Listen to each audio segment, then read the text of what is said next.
Hello friend, অযত্নেই যে গাছ খুব ভালো বাড়ে এবং ভালো ফল দেয় সেটা আমি প্রত্যক্ষ বা পরোক্ষভাবে প্রমাণিত।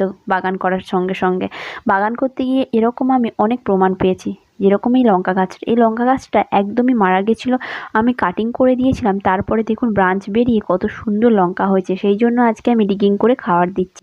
নিম খোল, সর্ষের খোল, বাদাম খোল আর অ্যাপসম সলটা দিচ্ছি। গাছের পাতাটা একটু হলুদ বর্ণ ধারণ করেছে, অ্যাপসম সলটা দিলে কিন্তু সবুজ ভাবটা চলে আসবে। গাছে যেহেতু অনেক লঙ্কা আছে সেই জন্যই খাবারটা দিলাম। আর মিলিবার্গের অ্যাটাকও হয়েছে, সেই জন্য আমি নিম অয়েল স্প্রে করে দিচ্ছি।